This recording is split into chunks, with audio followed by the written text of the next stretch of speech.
Darian Holt hated flying economy, but the damn jet had engine issues, and now he was wedged into seat 22B, knees crammed, beside a woman who was humming softly while organizing an overflowing tote bag on her lap.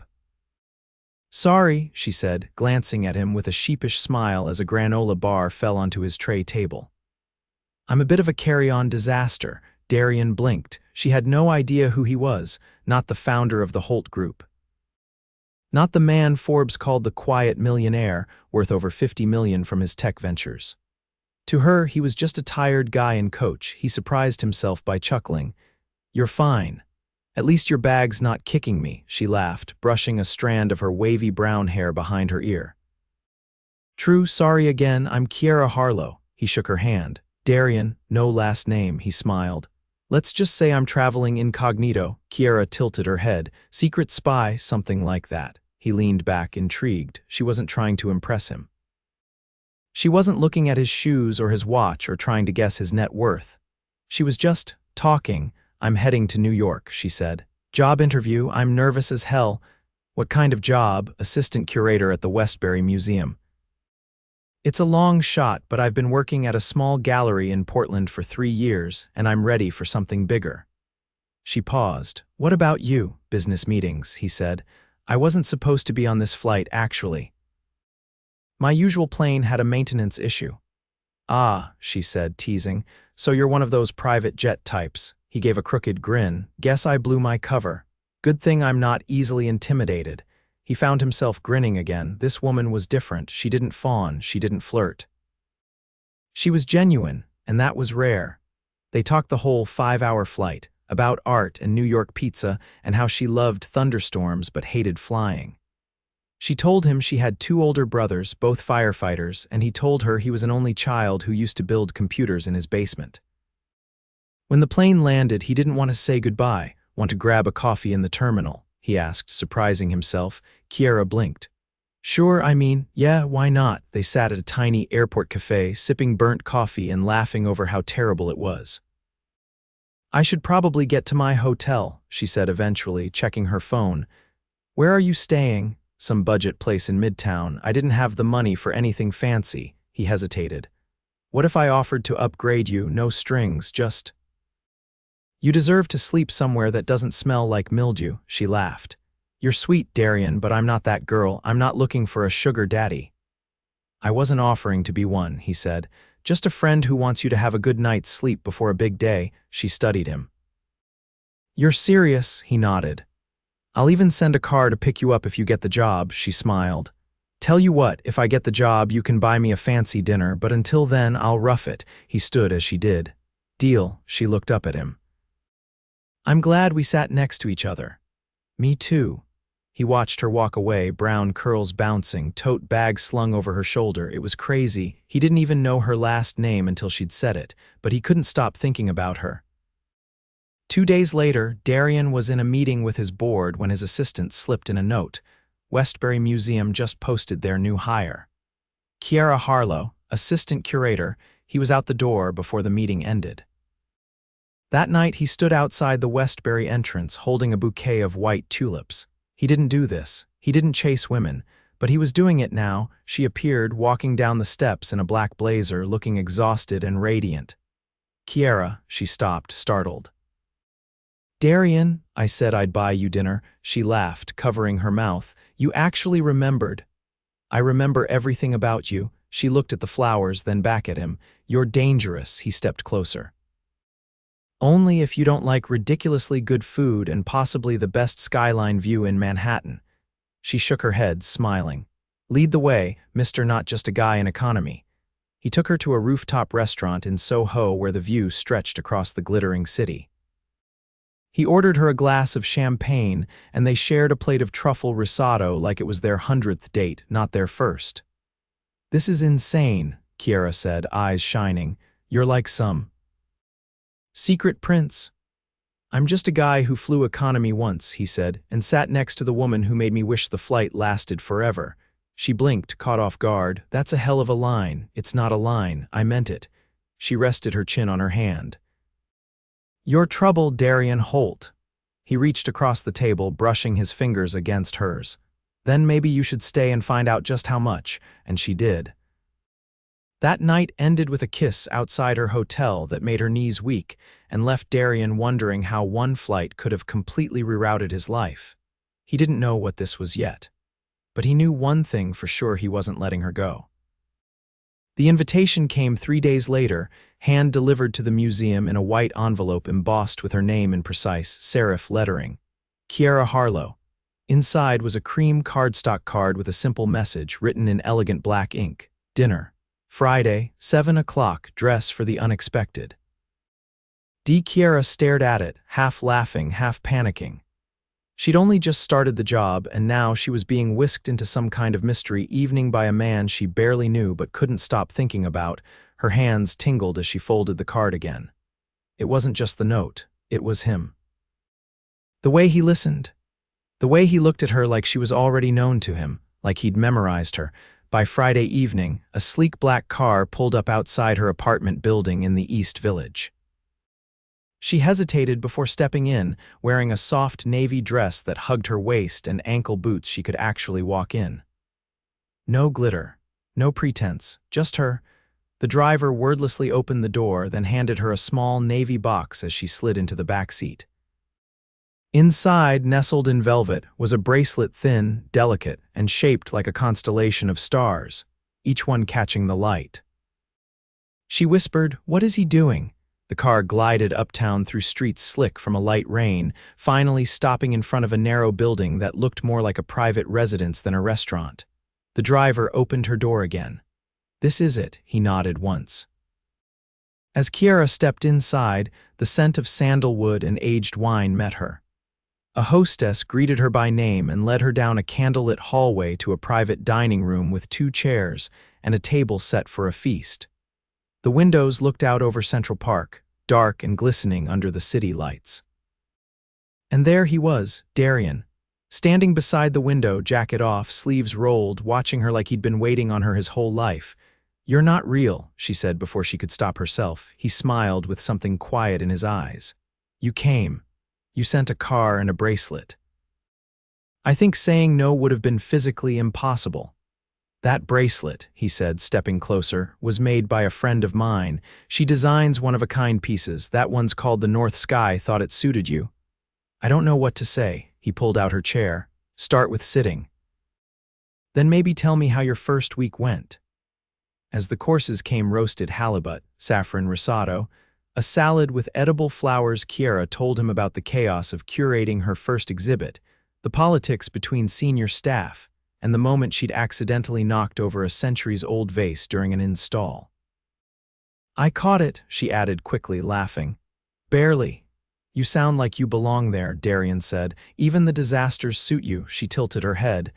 "You're hard to read, you know that." "Good," he said. "I like being a little difficult. What's your deal anyway?" "You said business meetings. That's vague." He poured her a glass of wine, then leaned back. "I started a company in college. We built a platform that automates logistics for global retailers. It scaled fast, sold pieces, reinvested. Now I consult, fund startups, get bored, repeat. So you're rich and restless." "I'm not restless," he said. "Not anymore." Her breath caught at the way he said it, like it meant something deeper. "What are you looking for then?" He looked at her for a long moment. "Something that doesn't feel hollow when the room goes quiet." She didn't answer right away. The candlelight flickered between them, casting shadows across his jaw. "You're intense," she said finally, "and kind of unexpected." He leaned forward. "So are you." Dessert arrived, molten chocolate cake with a center that oozed like lava when they pressed into it. She took a bite, then laughed. "This is ridiculous. You're ridiculous. I've known you for a week and I've had the best meal of my life, a bracelet I can't afford to look at, and a man who talks like he's writing a novel." He leaned his forearms on the table. "Tell me to stop." She paused, fork in hand. "Why would I?" He watched her for a second, then stood and offered his hand. "Come with me." She followed him up a narrow service staircase that led to the rooftop. The rain had stopped, but the air still smelled like stone and ozone. The city stretched out in all directions, glittering and infinite. "I had dinner up here once," he said. "Years ago, I always swore I'd bring someone back when it felt right." Kiera looked at him. And tonight felt right, he nodded. You're not impressed by money, you're not performing. You just are, and I haven't felt this grounded in years. She touched the railing, brushing her fingers over the cool metal. You're doing it again. What? Saying things that make me want to believe you. He stepped closer, not touching her just there. Then believe me, she turned toward him. This still feels like a dream, he shook his head. No, this is what it feels like when something real starts. The wind caught her hair as he leaned in. The kiss wasn't rushed. It was slow, deliberate, and full of everything they hadn't said. When he pulled back, she stayed close, forehead to his. Tell me this doesn't scare you, he whispered. It terrifies me, she said. He smiled softly. Good. Me too. They stayed on that rooftop for another hour, talking about everything and nothing, favorite books, childhood fears, the time he'd accidentally crashed a wedding in Spain. When he finally walked her to the car, she turned to him before stepping inside. What happens next? He didn't hesitate. Anything we want. Kiera walked through the museum's sculpture hall with a clipboard tucked under her arm and a mind full of questions that had nothing to do with curatorial logistics. It had been a week since the rooftop dinner, the kind of night that didn't just stay in your memory but rewrote the shape of it entirely. Darian hadn't pressed for more, no texts, no calls, only a small, handwritten note delivered to her office the next morning, not rushing, just waiting, D. And she hadn't stopped thinking about him since. So when she found him waiting outside the museum one afternoon, leaning against a black vintage Jaguar with his sleeves rolled and a paper cup of coffee in each hand, her heart stumbled before she even reached him. I brought caffeine and a terrible idea, Darian said, holding out one of the cups. That's an alarming introduction. Come with me. Now, he nodded. No meetings, your boss is already in on it. I cleared it with the museum director myself. You've got the afternoon, her brows pulled together. You went around me. I went through official channels, he said. There's something I want to show you, something important. She hesitated only a second before reaching for the coffee. Fine. But if this ends in body glitter or bungee cords, I'm out. No glitter, no death-defying heights, just answers. The drive took them out of Manhattan, over the bridge and into the rolling greenery of upstate. Kiera stared out the window, quiet, until the car curved down a gravel path flanked by trees just beginning to turn gold. Where are we? She asked. My father's place, he said, cutting the engine. Well, it was. She turned to him slowly. You never mentioned your parents. I don't mention a lot of things. The house was a sprawling colonial, weathered but elegant, with ivy climbing up the stone and a porch that creaked beneath their feet. I haven't been back inside since the funeral, he said, unlocking the door. It's been empty for 2 years. Kiera's breath caught. You brought me here, he met her eyes, because you're the first person who's made me want to stop running from it. The inside was quiet, full of shadows and dust motes. Old paintings lined the walls, portraits of people with eyes that looked too knowing. He led her through the sitting room to a door just off the main hall. This was his study, Darian said, pushing it open. The room was filled with books. Floor-to-ceiling shelves, old leather-bound volumes, yellowed papers stacked in neat piles, a globe in the corner tilted just so. He was a historian, taught at Columbia, wrote books on European empires. Fascinated by how power changed men, Kiera walked to the desk, running her fingers over its surface. You're nothing like I expected. That makes 2 of us. Why bring me here? Because there's something I've been trying to figure out for years. And I think you might be the only person who won't tell me what I want to hear. She turned back to face him. I walked away from this house after he died and never looked back. I thought building something big, something successful would drown out the grief, the guilt, but it didn't. It just got louder, he paused. He always said love was the only legacy worth leaving. I told him that was sentimental nonsense. And now I'm not so sure. Kiera stepped closer, her voice soft. You think your work isn't enough. I think I've spent too long chasing things that don't hold me, and then you sat down beside me on a flight I wasn't even supposed to take. She felt the weight of his words sink into her chest. Darian, I'm not asking for anything, not yet. I just wanted you to see where it began, so you'd understand exactly what you're walking into. I don't scare easy. I know that. They left the house in silence, driving back through twilight. Her fingers brushed against his on the gear shift once, and he didn't let go. Back in the city, he walked her to her building. Neither of them moved to speak when they reached the front door. The moment stretched taut, suspended, then she said, "You're not the only one who's been running." His brow lifted slightly. "My dad left when I was 6, no explanations, just gone. I told myself I'd never let anyone close enough to leave again, but that's not really living, is it?" "No," he said. "It's not." She took a breath. "You scare me too." "Good," he said. "It means we're on the edge of something that matters." He didn't kiss her, not this time. He just touched her cheek, let his thumb rest against the line of her jaw, and said, "Sleep. You're not coming up, not until you ask me to." She watched him walk away, the streetlight catching the line of his shoulders, the deliberate pace of his steps.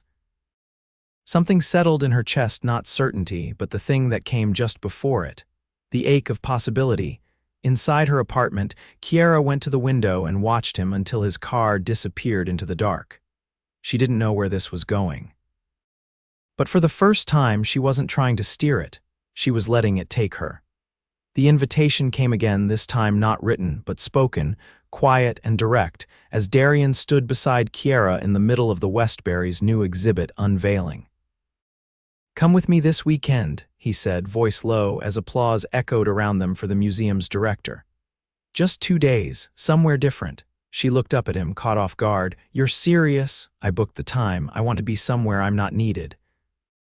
Where it can just be us." "Where's somewhere?" "I'm not telling," he said, "but I promise the food won't come with edible flowers this time." That earned a grin from her, small and surprised. "Let me check if I can get Monday morning off." "You already have it off," he said.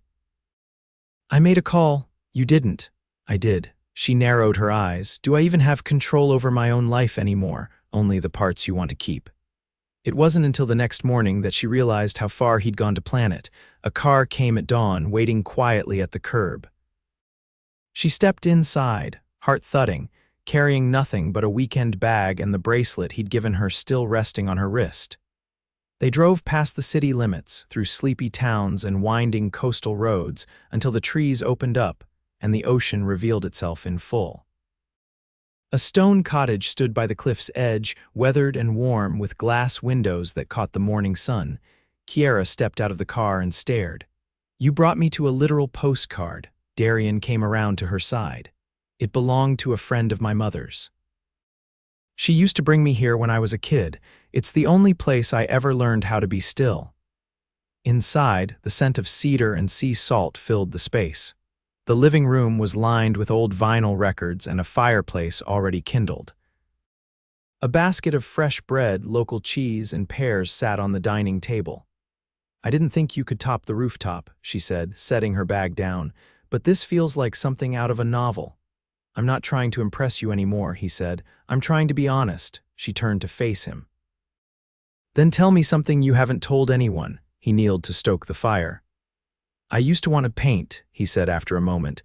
"Landscapes, not professionally, just to get out of my own head, but when my company took off, I stopped. It felt indulgent. Do you miss it?" "I miss what it gave me. Stillness, distance." "Then why not start again?" He looked over his shoulder. "Because I didn't have a reason to until now." Later, they walked the cliffs in silence, sea wind threading through her hair, his hand steady at the small of her back. When they reached the edge, she sat on a flat rock and looked out at the surf crashing below.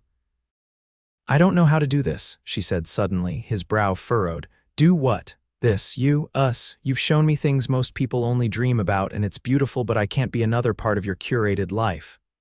"I don't want curated," he said. "I want messy, I want real. I want to come home from a terrible day and have you throw a sock at me because I forgot to buy milk." Her laugh came out breathless. "You're not serious." "I've never been more serious." She looked away, blinking at the horizon. "I've built a life where I don't rely on anyone. I've been proud of that, but I'm starting to wonder if I've just been protecting myself from feeling everything I want." He sat beside her, knees touching hers. "You can be strong and still let someone in. You already have." She didn't answer right away. The waves below filled the silence. "How do I know you're not going to disappear when the rush of it wears off?" she asked finally. His voice was steady. Because I've already had the rush. I've had the best parties, the most exclusive rooms, the biggest highs. And none of them made me feel like I do when I wake up and remember you exist. She turned toward him, eyes wide and wet. You can't say things like that unless you mean it. I wouldn't waste the words if I didn't. She reached for his hand. Then don't let go. That night they stayed by the fire, curled under a blanket, her head against his chest, his fingers tracing soft circles along her arm. I need to ask you something, he said quietly as the flames died low. She pulled back slightly, just enough to see his face. I want you to move in with me, her heart jolted. You're not serious. I'm dead serious. I know it's fast, I know it's wild, but I don't want to keep pretending like we're still at the beginning of this. I've never been more sure of anything. Darian, I'll wait if I have to, he said. But I don't want to. I want to start the next chapter now, with you. She stared at him, trying to find the part of herself that still believed in hesitation, but it was gone. All that remained was the certainty that she didn't want to walk away from this, from him. She exhaled.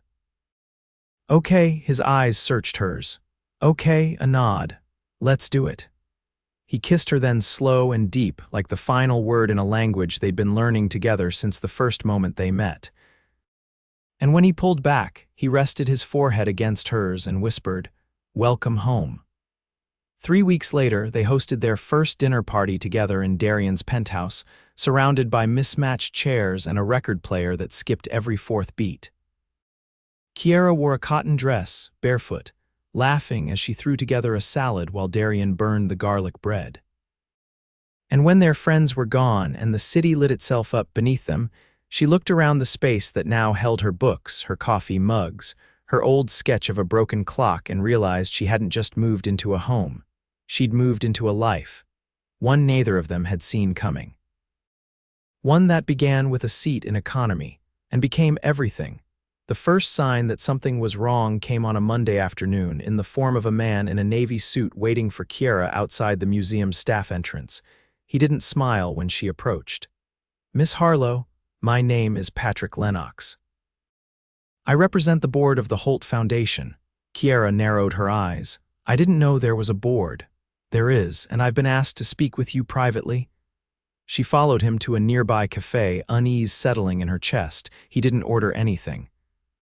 Just sat across from her, removed a folder from his briefcase and laid it flat between them. "Your relationship with Mr. Holt has raised concerns." Kiera folded her arms. "Concerns for who?" "For the stability of his personal and financial interests. We're aware that you've recently moved into his residence, that you're frequently seen together in public, that he's begun reallocating assets in ways that suggest long-term commitments." "I'm sorry," Kiera said slowly. "Are you accusing me of something?" Patrick's expression never changed. "We've seen this pattern before. Fast entanglements. Emotional decisions. Mr. Holt is valuable, not just as an individual, but as an entity. We have a fiduciary responsibility to ensure that he doesn't compromise his holdings." "Let me be clear," she said, voice tightening. "I don't want his money." He tapped the folder. "Then you won't mind signing a statement confirming that you waive any claim to his estate. Present or future?" Kiera stared at the folder, her pulse roared in her ears. "I'm not signing anything without speaking to Darian." "I'd advise against that," Patrick said. "It may influence him unnecessarily." She stood. "You don't get to advise me. And you sure as hell don't get to dictate how I love someone." She didn't say another word. She left the cafe, heart pounding, hands shaking. The walk back to the museum felt like a blur. That night, Darian came home to find her on the balcony, clutching the railing like she might fall if she let go. He moved toward her, concerned. "What happened?" She turned slowly. "Someone came to see me from your foundation." His jaw tightened. "Who?" "Patrick Lennox. He wanted me to sign away any claim to your estate, said I was a threat to your assets." Something dark passed through his eyes. "He had no right." "I'm not angry that he came," she said. "I'm angry that he thought he could. That someone in your world still thinks I'm temporary." Darian stepped closer. "You don't have to prove anything to anyone. I know that, but I'm tired of feeling like I'm intruding on your life instead of living it with you." He reached for her hands. "Then let's fix that." How? By making this permanent, her breath caught. What are you saying? I'm saying I bought a ring this morning, he said. Not because of what happened today, because I've known for weeks that I want to marry you. She stared at him, stunned. I didn't plan some grand moment, he said. I don't have 100 candles or a rooftop orchestra. I just have you in this moment, and the one thing I've never been more certain of. He pulled the ring from his pocket. Simple, elegant, a single sapphire surrounded by tiny diamonds. She blinked, speechless. Kiera Harlow, he said, voice steady, will you marry me and make sure no one ever questions how permanent you are in my life again? She couldn't stop the tears. Not when she saw the way he looked at her. Not when she realized there wasn't a single part of her that wanted to say anything but yes. Yes, she whispered. God, yes. He slid the ring onto her finger and kissed her, slow and deep, and she knew nothing anyone said would ever shake what they'd built. The following morning, Darian dismantled the entire board of the Holt Foundation. I don't need a team of advisors who question the woman I trust most, he told them calmly. You've forgotten that I built this empire. I can rebuild it again without any of you. Patrick Lennox was escorted out of the office by security. Darian never looked back. The wedding came 6 weeks later, held at the Westbury Museum after hours. The exhibit halls were lit by candles and soft string lights. Kiera wore a gown of dove gray silk, her hair swept back with a comb made of antique silver. Darian waited for her beneath a suspended art installation of constellations, his breath catching when he saw her. They exchanged vows surrounded by the people who had come to matter most, her brothers, his oldest friend from college, a curator she'd grown to love like a sister. There were no theatrics, no press, just them, promises whispered like truths that had always existed.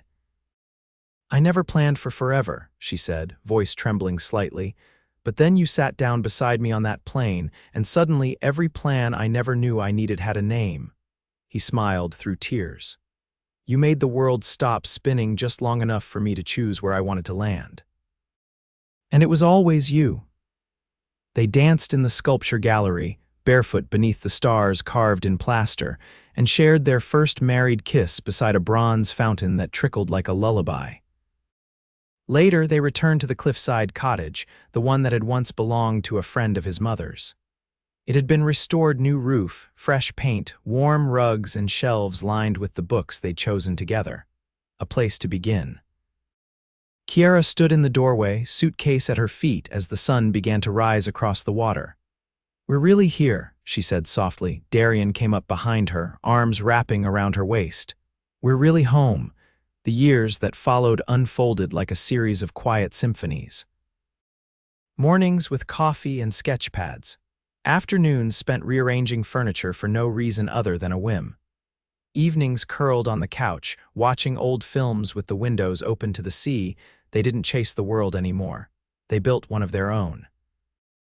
And when their daughter was born, dark curls and bright eyes, Kiera held her against her chest and whispered, You're proof that love can start anywhere. Even in seat 22B, Darian kissed her temple. And that forever can start 5 hours later. They named her Alara after a moon that never stopped orbiting, just like them, always circling each other, always choosing each other, always home.